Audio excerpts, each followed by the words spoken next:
আসসালামু আলাইকুম এভরিওয়ান। অদ্ভুতর মায়া গল্পের শেষ পার্ট। তো চলো বেশি কথা না কইয়া গল্প শুরু করা যাক। আমি জানি আপনাদের সকলের মনে একই প্রশ্ন ঘুরপাক খাচ্ছে যে আমি আকাশকে কেন মারলাম, কিন্তু সত্যি জানলে আপনারা নিজেরাও আশ্চর্য হবেন এই শয়তানটা কি করেছে। আপনারা একটু অপেক্ষা করুন, বলছি। আগে নিজের বাকি রেস্টটুকু মিটিয়ে নিই। তনু আকাশকে আরো কয়েকটা থাপ্পড় মারে। তনুর আচরণে রীতিমতো সবাই আশ্চর্য সীমা ইতিমধ্যে ছাড়িয়ে গেছে। প্রশ্নবোধক চাহনিতে তাকিয়ে আছে সবাই তনুর দিকে। আর তনু পরবর্তীতে আকাশকে আবারও থাপ্পড় মেরে তাকে ধাক্কা দিয়ে দূরে সরিয়ে দেয়। আকাশ গালে হাত চেপে ধরে দাঁড়িয়ে আছে, লজ্জায় মাথা কাটা যাওয়ার মতো অবস্থা। তনু রেশ মিটিয়ে নিয়ে সবাইকে বলে, এবার সকলে শুনুন, কারণটা বলছি। এই বদমাইশটা আমার অফিসে এসেছে খারাপ উদ্দেশ্য নিয়ে।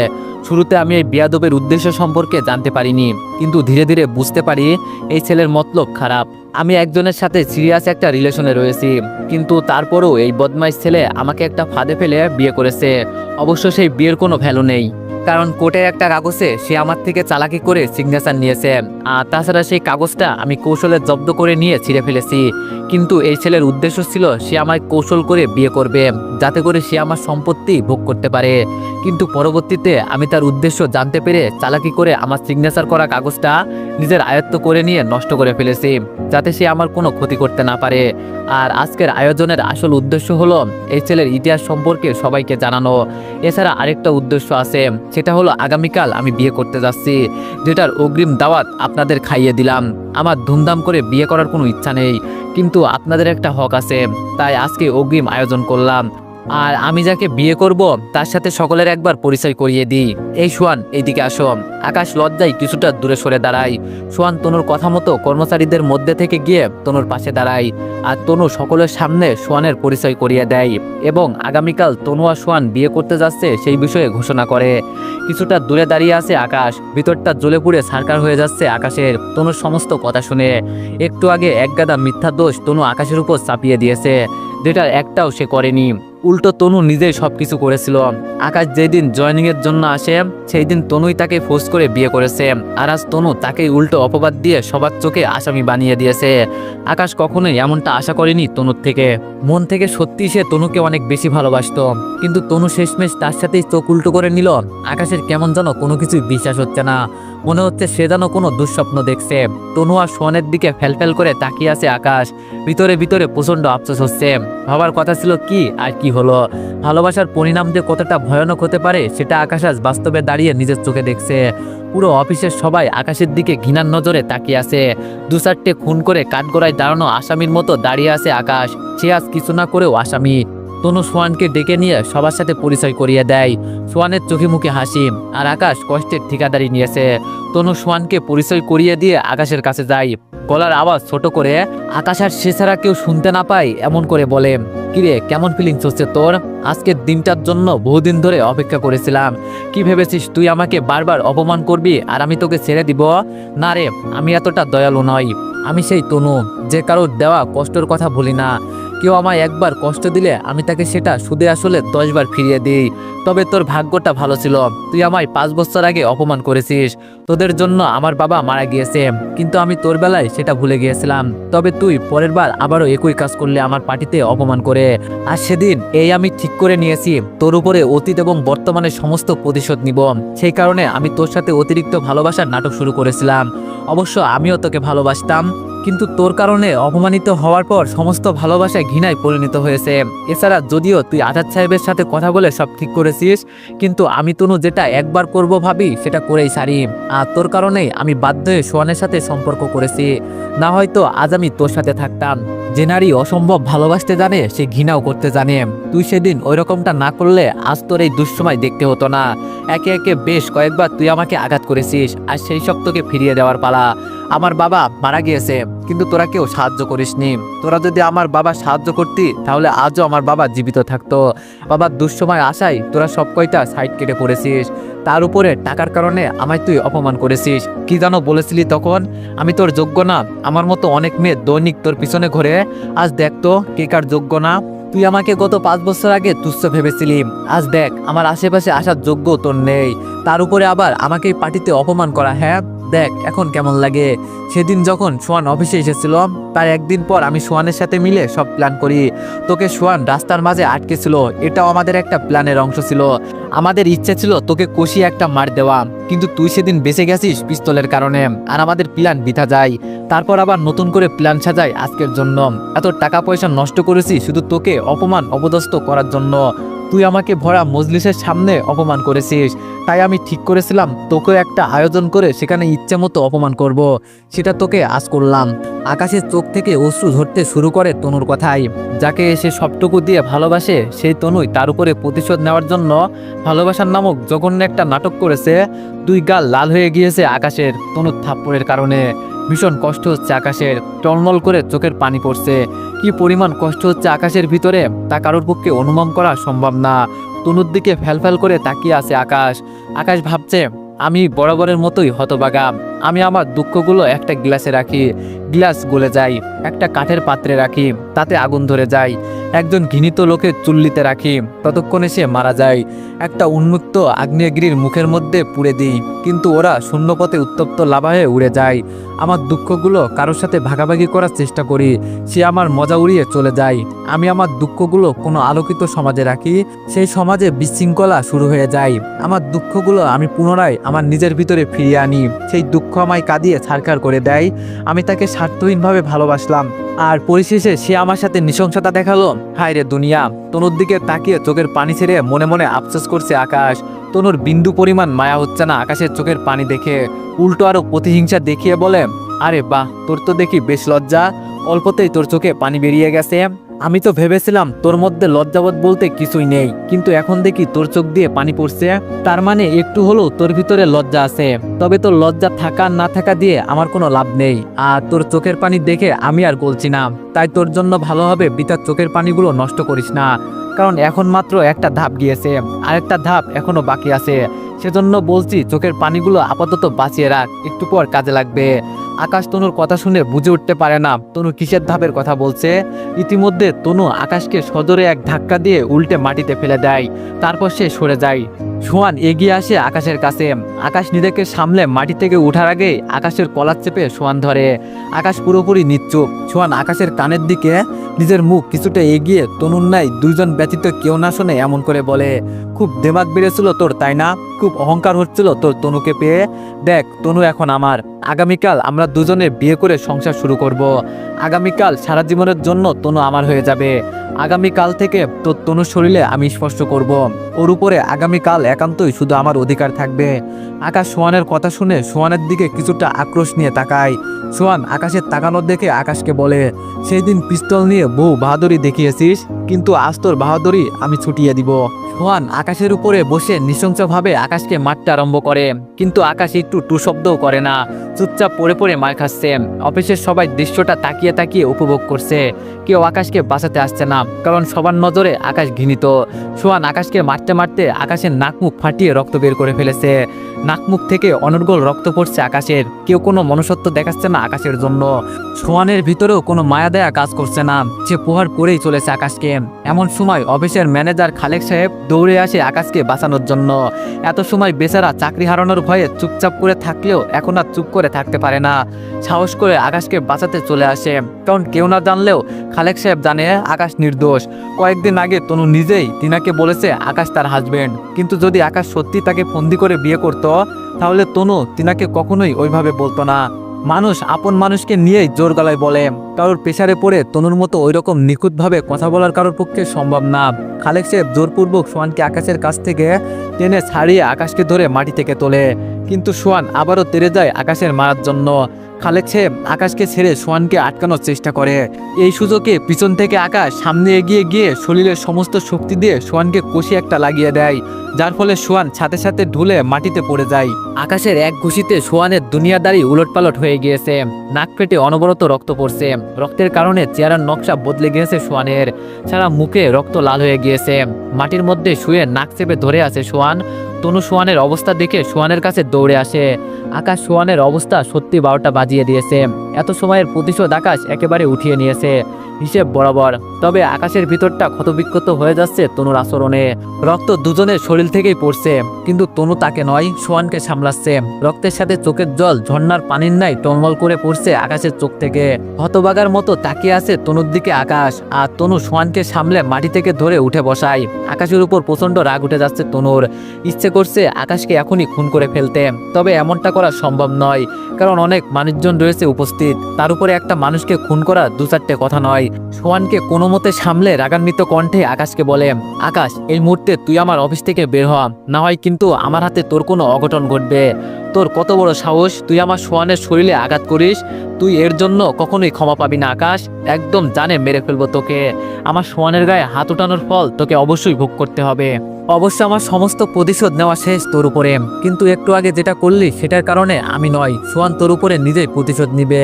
আর সেই সময় আমি সোহানকে সঙ্গ দিব। তুই নিজের জীবনে আরও একটা মুসিবত ডেকে এনেছিস সোহানের উপরে হাত তুলে। আমার প্রতিশোধের পালা শেষ, কিন্তু সোহানের নতুন করে পালা শুরু হয়েছে। তুই পাতালে গিয়ে লুকিয়ে থাকলেও সোহান তোকে খুঁজে বের করবে। এবার আমার চোখের সামনে থেকে দূর হ, আগামীতে জানো আর কখনো তোর সাথে আমার দেখা না হয়। আর যদি হয়েও থাকে তাহলে জানো তোর লাশের সাথে আমার দেখা হয়। এখন বের হ তুই আমার অফিস থেকে। তোর মতো ছোট লোক আমার অফিসে থাকার কোনো যোগ্যতাই রাখে না।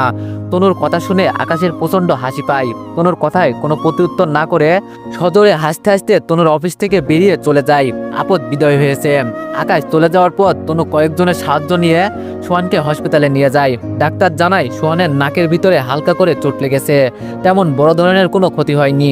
তনু শান্তিতে নিঃশ্বাস ফেলে ডক্টরের কথা শুনে। ভিতরে ভিতরে বেশ আনন্দ লাগছে তনুর। একে তো সোহানের তেমন বড় ধরনের কোনো ক্ষতি হয়নি, দ্বিতীয় আকাশের উপরে আসছে সমস্ত কিছুর প্রতিশোধ নিয়েছে। সোহানকে ডাক্তার দেখিয়ে বাসায় পৌঁছে দিয়ে আসে তনু। আনন্দের কোনো সীমা নাই তনুর। এর আগে কখনো তার কোনো কিছু নিয়ে এতটা আনন্দ হয়নি। আজ যে আনন্দটা হচ্ছে আকাশের উপরে প্ল্যান মোতাবেক সমস্ত প্রতিশোধ নিতে পেরে। খুশি মনে বাসায় এসে নিজের মাকে বলে, মা, আজ আমি বেশ খুশি।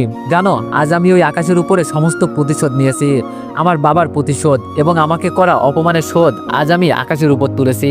অফিসের সকল কর্মচারীদের সামনে তাকে অপমান করে অফিস থেকে বের করে দিয়েছি, আর সেই সঙ্গে তাকে সোহানের হাতে মায়েরও খাওয়াইছি। আমায় কি যে আনন্দ হচ্ছে জানো মা। আমার এই জীবনের সবচাইতে বড় পূর্ণতা জানো আজ আমি পেয়েছি আকাশের উপরে প্রতিশোধ নিতে পেরে। একেবারে নাক মুখ ফাটিয়ে দিয়েছে সোহান আকাশের। আমায় অপমান করার সমস্ত ফল আজ আকাশ পেয়েছে। কত বড় সাহস তার, সে আমায় অপমান করেছিল প্রেমের প্রপোজাল দেওয়াই। আজ তার স্ট্যাটাস তাকে বুঝিয়ে দিয়েছি। রাস্তার টুকায় হয়ে আমার সাথে বাহাদুরি দেখায়। আজ একদম পরিপূর্ণ ক্ষোভ মিটিয়েছি আকাশের উপরে। তনুর সমস্ত কথাবার্তা শুনে আগে তনুর মায়ের চোখ দিয়ে পানি চলে আসে। মেয়ের কথাবার্তা শুনে নিজেকে দমানো মুশকিল হয়ে উঠেছে তনুর মায়ের। কোষে তনুর দুই গালে দুটো থাপ্পড় লাগিয়ে দেয় তনুর মা। তনু আশ্চর্য হয়ে তার মায়ের এমন আচরণে গালে হাত দিয়ে আশ্চর্য হয়ে প্রশ্ন করে, মা, তুমি আমায় মারলে কেন? তোমার তো আমার খুশিতে খুশি হওয়া উচিত ছিল, সেই জায়গায় তুমি আমার থাপ্পড় মারলে। তনুর মা বলল, হ্যাঁ মেরেছি, কারণ তুই যে বড় অন্যায়টা করেছিস আকাশের উপরে, সেটা এর আগে দুনিয়ার বুকে কেউ কারোর সাথে করেনি। তনু বলল, মা, আমি কিসের অন্যায় করেছি আকাশের উপরে? অন্যায় তো সে আমার সাথে করেছে। তাকে প্রেমের প্রপোজাল দেওয়ায় আমাকে অপমান করেছে। আমার বাবার দুঃসময়ে তারা সাহায্য না করে আমার বাবাকে মরার জন্য ছেড়ে দিয়েছিল। আজ তাদের কারণে আমার বাবা বেঁচে নেই, তার উপরে সে আমার পার্টিতেও অপমান করেছে। আর তুমি বলছো আমি তার উপরে সমস্ত কিছুর প্রতিশোধ নিয়ে অন্যায় করেছি? তনুর মা বলল, হ্যাঁ, তুই অন্যায় করেছিস, আর তোর অন্যায়টা এত বড় যার কারণে সৃষ্টিকর্তার আরশ কেঁপে উঠেছে। তনু, তুই একটা নির্দোষ ছেলের উপর প্রতিশোধ নিয়েছিস, যেটার কারণে তুই এই জীবনে হয়তো কোনোদিনও ক্ষমা পাবি না। তনু বলল, মা, আকাশকে তোমার কোন দিক দিয়ে নির্দোষ মনে হয়? সে যে আমার সাথে এত কিছু করেছে সেই সব কি তোমার কাছে কিছুই মনে হচ্ছে না? তনুর মা বলল, না, মনে হচ্ছে না, কারণ তুই এখনো সত্যিটা জানিস না। তনু বলল, কিসের সত্য আমি জানি না মা?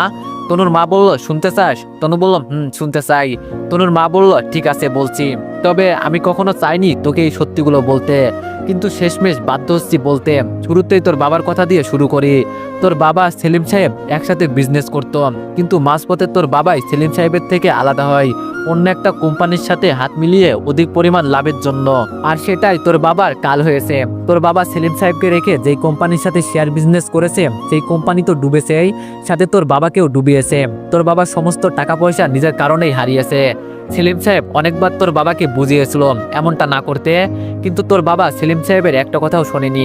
উল্টো আরো ব্যাংক থেকে অনেক লোন নিয়েছিল তোর বাবা নতুন করে বিজনেস করার জন্য। সেলিম সাহেব তোর বাবার কারণে প্রচন্ড কষ্ট পেয়েছে, কিন্তু তারপরেও তোর বাবার বিপদে সেলিম সাহেব এগিয়ে এসেছিল। কিন্তু তোর বাবা নিজেই সাহায্য নেয়নি, কারণ এমনিতেই সেলিম সাহেবের কথা না শোনায় তোর বাবা প্রচন্ড লজ্জাবোধ কাজ করছিল, তাই তোর বাবা সেলিম সাহেবের সাহায্য নেয়নি। আর এই বিষয়টা থেকে তুই নিজেও বেখবর। অবশ্য তোকে ইচ্ছা করেই জানানো হয়নি, কারণ তোর বাবা অতিরিক্ত অর্থের লোভ করতে গিয়ে সব হারিয়েছে। সেটা তুই জানতে পেলে তোর নজরে তোর বাবা নিচে নেমে যাবে, তাই তোর বাবা সেটা তোকে জানাতে বারণ করেছে। এরপর যখন তোর বাবা মারা যায়, তখন তোর বাবা লোনের টাকা পরিশোধ করতে না পারায় ব্যাংকের লোকজন আমাদের বাড়িটা নিয়ে নেয়, কিন্তু তারপরেও লোন পুরোপুরি পরিশোধ হয় না। তখন আকাশের বাবা নিজে বাকি টাকা পরিশোধ করেছে। এবার আসি আকাশের কথায়। তুই আকাশকে কখন থেকে ভালোবাসিস সেটা আমি জানি না, তবে তুই যখন ক্লাস 7-8-এ পড়িস তখন থেকে আকাশ তোকে পছন্দ করে। তোর আর সোয়ানের বিষয়টা সে সহ্য করতে না পারায় পার্টিতে সে তোকে অপমান করেছে। আর গত 5 বছর আগে সে তোকে যেই অপমানটা করেছে সেটা ইচ্ছা করেই করেছে, কারণ যাতে করে আমাদের যেই নাম ডাকটা খারাপ হয়েছে সেটা তুই আবার ফিরিয়ে আনতে পারিস। তখন সে তোর আচরণে সাড়া দিলে তুই আজ কখনোই এই জায়গায় পৌঁছাতে পারতি না। তোকে অপমান করে সে তোর মধ্যে একটা জেদ ঢুকিয়ে দিয়েছে, যাতে করে তুই তোর বাবার চাইতেও অনেক বেশি নামডাক অর্জন করতে পারিস। আকাশ তোকে এবং আমাদের পরিবারকে অনেক ভালোবাসতো, তাই আমাদের ভালোর জন্য সে এমনটা করেছে।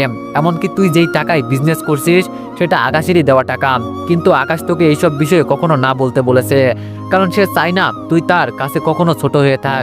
এমনকি সে তোর বিপদে উপকার করেছে, সেই কারণে তুই তাকে ভালোবাস। সে সবসময় চাইতো তোদের ভালোবাসাটা যেন পিওর হয়, কখনো যেন তোদের ভালোবাসার মধ্যে তার উপকারের প্রসঙ্গটা না আসে। তার জন্যই সে সবসময় এইসব কথা লুকিয়ে গেছে, এমনকি আমাকেও বারণ করছে কখনো তোকে এইসব বিষয়ে না বলতে। তাই আমি তার দেওয়া টাকা তোকে দিয়ে বলেছিলাম এইসব আমার নিজের জায়গা জমি বিক্রি করার টাকা, কিন্তু সত্যিকার অন্তে টাকাটা আমার আকাশ দিয়েছিল তোকে দেওয়ার জন্য। আমার কোনো জায়গা জমি ছিল না, কিন্তু তুই কি করলি? তার দেওয়ার টাকায় রাজপ্রসাদ বানিয়ে সেই রাজপ্রসাদে দাঁড়িয়ে তাকেই অপমান করলি। হায় রে তনু, তোর কিছু থাকবে না রে, সব কিছু ধ্বংস হয়ে যাবে। আমি তোর মা হয়ে বলছি, তুই কোনো কুলকিনারা খুঁজে পাবি না, সমস্ত পথ বন্ধ হয়ে যাবে তোর। অন্যায়ভাবে কখনো মানুষের উপরে প্রতিশোধ নিলে সৃষ্টিকর্তার আরশও কেঁপে ওঠে। তার মনের আঘাতে তুই যে রাজপ্রসাদ বানিয়েছি সেই রাজপ্রসাদের একটা ইটের টুকরো খুঁজে পাবি না। আমার কথাটা মিলিয়ে নিস তুই। তনুর মায়ের চোখ দিয়ে অঝরে পানি পড়ছে, আর তনু তার মায়ের মুখ থেকে সমস্ত সত্যি শোনার পর যেন তার পায়ের নিচ থেকে মাটি সরে গিয়েছে। সারা শরীর থরথর করে কাঁপছে তনুর, মনের ভিতরে বিশাল এক ঘূর্ণিঝড় শুরু হয়েছে। কি করবে ভেবে পাচ্ছে না। নিজের মায়ের মুখ থেকে অপ্রিয় সত্যিগুলো শোনার পর নিজের অনিচ্ছাতেই চোখ দিয়ে পানি পড়তে শুরু করছে। কলিজাটা বেধড়কভাবে মোচড় দিচ্ছে তনুর, মনে হচ্ছে জানো কেউ নিজের হাত ধরে কলিজাটাকে কসলাচ্ছে। ধবাস করে মাটিতে বসে ফুপিয়ে কাঁদতে শুরু করে তনু। নিজের হাত দিয়েই সে সবকিছু শেষ করে ফেলেছে। কত বড় ভুল করেছে সেটা সে এখন উপলব্ধি করতে পারছে, কিন্তু এখন উপলব্ধি করে আর কি হবে? যা হবার তা তো হয়েই গিয়েছে। মেয়ের কান্নাতে মায়ের কলিজায় এক ফোঁটাও ফরক পড়ছে না। যেখানে সন্তানের কান্নায় মায়ের ভিতরে ভূমিকম্প শুরু হয়, সেখানে তনুর কান্নায় তনুর মায়ের ভিতর পর্যন্ত পৌঁছাচ্ছে না। এত বড় পাপ করেছে তনু। উল্টো আরো রাগান্বিত কণ্ঠে মেয়েকে বলে, এখন কাঁদছিস কেন? তোর তো আনন্দে থাকার কথা প্রতিশোধ নিতে পেরে। আমি বারবার বলছিলাম এমনটা করিস না, যা হবার হয়ে গিয়েছে গত 5 বছর আগে, কিন্তু না, আমার কথা অমান্য করে তুই ঠিকই প্রতিশোধ নিয়েছি। আসলে তোর মতো মেয়ে আমি গর্বে ধরে নিজের গর্বকে কলঙ্কিত করেছি, এছাড়া আর কিছুই নয়। একদম কাঁদবি না, কাঁদলে গলা টিপে মেরে ফেলবো। মায়া কান্না থামা। তনু বলল, ও মা প্লিজ এইভাবে বলো না, সত্যি আমি অনেক বড় ভুল করে ফেলেছি না বুঝে। মা প্লিজ আমাকে একটাবার শুধরানোর সুযোগ দাও। তনুর মা বলল, আমার কাছে সুযোগ চেয়ে কোনো লাভ নেই, সুযোগ যার কাছে চাইলে কাজ হবে তার কাছে গিয়ে চাম। তনু মাটি থেকে উঠে দাঁড়ায়। তার মা ঠিক কথাই বলেছে, ক্ষমা তার আকাশের কাছে চাওয়াই উচিত। 1 সেকেন্ডও আর দেরি না করে গাড়ি নিয়ে আকাশের বাসায় চলে যায়, কিন্তু আকাশের বাসায় গিয়ে জানতে পারে আকাশ বাসায় যায়নি। বাসায় না পেয়ে গাড়ি নিয়ে এই দিক সেই দিক পাগলের মতো খুঁজতে থাকে আকাশকে, কিন্তু কোথাও আকাশের দেখা মেলে না। অসংখ্যবার ফোন করে, কিন্তু ফোন প্রতিবারই বন্ধ আসে। তনু না খেয়ে দিয়ে সেই বিকাল 4টা থেকে আকাশকে খুঁজে বেড়াচ্ছে। রাতের বাজে 11টা, এখনো আকাশের দেখা মেলেনি। রাস্তার এক পাশে গাড়ি থামিয়ে আকাশের মায়ের কাছে ফোন করে জিজ্ঞেস করে আকাশ বাড়ি গিয়েছে কিনা, কিন্তু আকাশের মা ভয়ার্ত কণ্ঠে জানায় আকাশ এখনো বাসায় ফেরেনি। এত রাত হয়ে গেছে কিন্তু এখনো আকাশ বাড়ি ফেরেনি। হতাশাগ্রস্ত হয়ে ছেলের বাড়ি ফিরে আসায় প্রত্যাশায় বসে আছে রহিমা বেগম। ওইদিকে তনুর ভিতরেও প্রচন্ড ভয় হচ্ছে আকাশকে নিয়ে। আবারও গাড়ি করে খুঁজতে শুরু করে আকাশকে। রাতের বাজে 12টা, এখনো অবধি আকাশের খোঁজ মেলেনি। এত খোঁজার পরেও না পেয়ে হতাশ হয়ে চোখের পানি ফেলতে ফেলতে বাড়ি ফিরে আসে তনু। শরীর প্রচন্ড ক্লান্ত। চোখের পানি গলাবে এখনো পড়ছে সেই বিকাল থেকে। বাড়ি ফিরে ক্লান্ত শরীর নিয়ে নিজের রুমে প্রবেশ করে। এমন সময় হুট করে তনু দেখে আকাশ তার রুমের মধ্যে দাঁড়িয়ে আছে। তনু আকাশকে দেখতে পেয়ে কোনো কথাবার্তা ছাড়া এক দৌড়ে আকাশের কাছে গিয়ে আকাশকে জড়িয়ে ধরে। আকাশ কোনো কথাবার্তা বলছে না, চুপ করে দাঁড়িয়ে আছে। তনু উপলব্ধি করতে পারে আকাশের মনে প্রচন্ড অভিমান জন্মেছে। অভিমান ভাঙাতে আকাশের চোখে মুখে অসংখ্য চুমু এঁকে দেয় তনু, কিন্তু তাও আকাশ কোনো কথাবার্তা বলে না। তনু বুঝতে পারে আকাশের রাগ এভাবে ভাঙবে না। আকাশের রাগ ভাঙাতে হলে অন্য কিছু করতে হবে। হাত চেপে ধরে আকাশকে নিয়ে সোজা ছাদে চলে যায়। এরপর ছাদের এক জায়গায় নিয়ে গিয়ে পাশাপাশি বসে এক একবার এক একটা করে আকাশের রাগ ভাঙানোর চেষ্টা করে। কখনো আকাশের গালে চুমু খাচ্ছে, কখনো আকাশকে এটা সেটা বলে হাসানোর চেষ্টা করছে। এভাবে 2 ঘন্টা কেটে যায়। অবশেষে 2 ঘন্টার প্রচেষ্টার পর আকাশের রাগ ভাঙে। তনুর কাছে পারস্য বিজয় করার মতো লেগেছে আকাশের রাগ ভাঙানোটা। তনুর পাগলামি দেখে মুচকে এসে দেয় আকাশ। তনুর মুখেও হাসি ফুটে ওঠে আকাশের রাগ ভাঙাতে পেরে। এমন সময় তনুর কাছে একটা ফোন আসে। কাদের মধ্যে ঝুলে থাকা ছোট্ট সাইড ব্যাগ থেকে ফোনটা বের করে রিসিভ করে তনু। তখনই অপর পাশ থেকে একজন বলে ওঠে, 2 ঘন্টা আগে রোড অ্যাক্সিডেন্টে একজন লোক মারা গিয়েছে। জিনার শরীর অ্যাক্সিডেন্টে একদম ক্ষতবিক্ষত হয়ে গিয়েছে। আমরা কোনোভাবেই শনাক্ত করতে পারছি না কে লোকটা, তাই লাশের বিষয়ে কাউকে ইনফর্ম করতে পারছিলাম না। তবে আমরা ওনাকে সার্চ করে শুরুতেই ওনার একটা মানি ব্যাগ পেয়েছি, যেখানে স্বর্ণকারের দোকানের একটা রিসিপ্ট ছিল। এছাড়া আর কোনো আইডেন্টি ছিল না। তাই আমরা রিসিপ্টের দেওয়ার নাম্বারে ফোন করেছিলাম। তখন উনি বলল ওনাকে চেনে না। তবে কয়েকদিন আগে উনি কানের এক জোড়া দুল বন্ধক দিয়ে 10,000 টাকা নিয়েছে। এছাড়া ওনার বিষয়ে আর কিছুই জানে না। কিন্তু একটু আগে ঘটনাস্থলে আমরা একটা ফোন খুঁজে পেয়েছি, যেটা বন্ধ ছিল। তবে আমরা ফোনটা চালু করার পর দেখি আপনার নাম পার্টনার দিয়ে সেভ করা এবং আপনার নাম্বারে অনেকগুলো মিস কল। তাই আমরা আপনাকে ফোন করেছি। আপনি কি ওনার কিছু হন? তনু লোকটার কথা শুনে পাশে তাকাতেই দেখে আকাশ নেই। তনু বুঝে ফেলে এত সময় তার সাথে কেউই ছিল না। আকাশ 2 ঘন্টা আগেই রোড অ্যাক্সিডেন্টে দুনিয়ার মায়া ত্যাগ করেছে। আর সে নিজেই নিজের সাথে এত সময় একা একা বক বক করেছে। তনুর হাত থেকে ফোনটা নিচে পড়ে যায়। সেই সঙ্গে তনু বিকট আওয়াজে এক চিৎকার মারে। মনে হচ্ছে যেন কেউ তনুর বুকে ছুরি মেরেছে। তনু চিৎকার করে কান্না শুরু করে দেয়, আর সেই সঙ্গে চিৎকার করে বলতে থাকে, আকাশ প্লিজ ফিরে এসো। আমি তোমার সত্যিকারের ভালোবাসাটা বুঝতে পারিনি। তুমি আমায় উচ্চাসনে বসিয়েছো, আর আমি তোমায় মৃত্যু উপহার দিয়েছি। আজ আমি জেনে গেছি তুমি সেই দিন টাকাগুলো কোথা থেকে পেয়েছিলে। আমায় অনেক বড় সারপ্রাইজ দিয়েছিলে তুমি সেই দিন, আর পরিশেষে আমিও তোমায় সারপ্রাইজ দিলাম অপমান আর লাঞ্ছনা করে। আকাশ প্লিজ ফিরে এসো। আমি তোমার পা ধরে নিজের ভুলের জন্য ক্ষমা চেতে চাই। আমি তোমার সাথে সারা জীবন কাটাতে চাই। প্লিজ ফিরে এসো আকাশ। তনু চিৎকার করে কান্না করছে আর পাগলের মতো প্রলাপ করছে। তনু হয়তো ভুলে গেছে যে একবার সৃষ্টিকর্তার ডাকে সাড়া দেয় সে আর কখনোই ফিরে আসে না। সঠিক বেলা ফুরিয়ে গেছে। অবহেলায় হাজারবার চাইলেও সেটা আর কাজে দিবে না। একটা প্রবাদ আছে, সবকিছুর সাথে আপদ চললেও নিজের আত্মসম্মানের সাথে কখনো আপদ চলে না। কিন্তু তনু আকাশের সেই আত্মসম্মানটাকেই সকলের সামনে ধুলোয় মিশিয়ে দিয়েছে। সেজন্য আকাশ অভিমান করে মৃত্যুর সাথে আপোষ করেছে। আর কখনো সে ফিরবে না। হারিয়ে গেছে সে, আর অবহেলায় মাথায় ঠেকিয়ে কাঁদছে তনু। তো এভরিওয়ান, গল্পটি কেমন হয়েছে সবাই একটু কমেন্টে জানাবা। আর নেক্সট কেমন গল্প চাও তাও একটু কমেন্টে জানাবা। তো সবাই ভালো থাকবেন, সুস্থ থাকবেন। আর নেক্সট কোনো গল্পে আবারও দেখা হচ্ছে। ধন্যবাদ।